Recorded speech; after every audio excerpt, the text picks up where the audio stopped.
Welcome to Tanuj channel. Lockdown से पहले गीता के घर का नजारा कुछ ऐसा था कि रोहन ऑफिस जाता था और शिविन स्कूल। जिनके घर से जाने के बाद गीता काम खत्म करके बाकी समय आराम करती थी। लेकिन लॉकडाउन के बाद ऑफिस और स्कूल घर में ही खुल गए और इससे गीता का हाल वो तो आपको देखने में ही मजा आएगा। शिविन, ओ शिविन, महाराज उठने के लिए क्या 21 तोपों की सलामी लेंगे? अरे बिस्तर से बाहर निकल, ऑनलाइन क्लास स्टार्ट होने वाली है। अरे तुम भी हद करती हो, स्पीकर की तरह चिल्लाने की क्या जरूरत है? दिख नहीं रहा मेरी कॉन्फ्रेंस चल रही है। अब कैमरा और स्पीकर ऑन कर रहा हूं, मुझे कोई शोर नहीं चाहिए। इस पर जैसे ही रोहन लैपटॉप का कैमरा और स्पीकर ऑन करता है तभी कुकर की सीटी बजती है। करा लो अब इसे चुप। लॉकडाउन नहीं हुआ, मेरी मौत का फरमान जारी हो गया। दोनों बाप बेटे ने नाक में दम किया हुआ है। ऐसा बोलकर गीता वहां से शिविन के कमरे में पहुंच जाती है, जहां शिविन अभी भी सो रहा होता है। ओ आलसी, अब अगर 5 मिनट में नहीं उठाना तो आज तेरा गेम और यूट्यूब कैंसिल। माँ की बात सुनकर शिविन बिना 1 मिनट गंवाए उठ खड़ा होता है। उठ गया, अभी नहाकर भी आता हूँ। ये नाटक कहीं और, मुंह पर गीला कपड़ा मार और पढ़ने बैठ।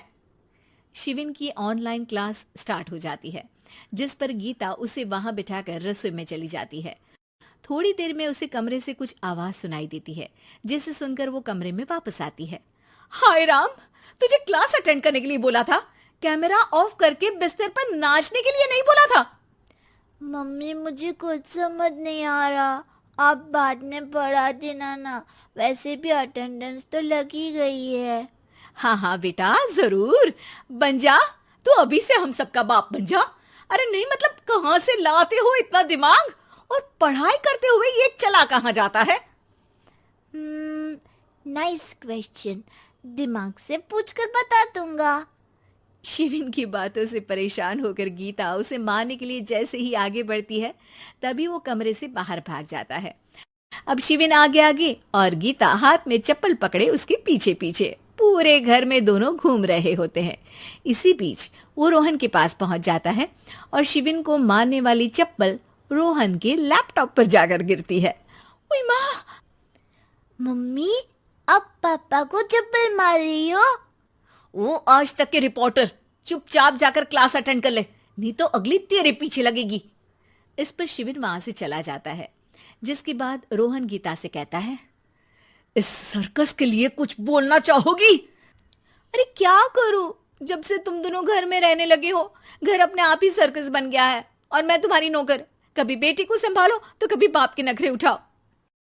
इन्हीं सब उथल पुथल में दिन बीतते रहते हैं, जिसमें हर रोज घर के अंदर कुछ नया सियप्पा खड़ा मिलता है, जो ज्यादातर शिविन और रोहन के ऑनलाइन स्कूल और ऑफिस से रिलेटेड ही होता है।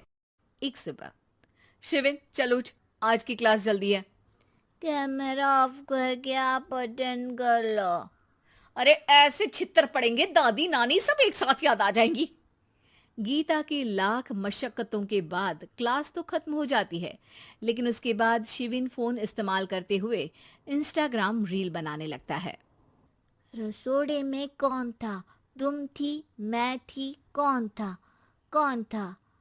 हाँ, मैं गरीब हूँ।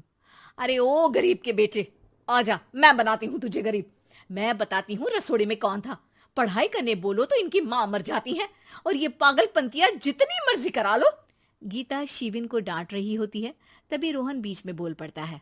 अरे बच्चा ही तो है, इतना गुस्सा क्यों कर रही हो?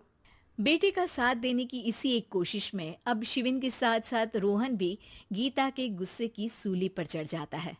अगर बेटे पर इतना ही प्यार आ रहा है तो इसे क्लास अटेंड क्यों नहीं कराते, इसका होमवर्क क्यों नहीं कराते? उस समय तो बहुत जल्दी मीटिंग आ जाती है, वो काम मैं करूं और यहाँ इस बेफिजुली की चीज में तरफदारी करके बन जाओ महान। हे भगवान, कोई तो इनके ऑफिस और स्कूल खुलवाओ, मैं इन्हें और घर में नहीं सह सकती।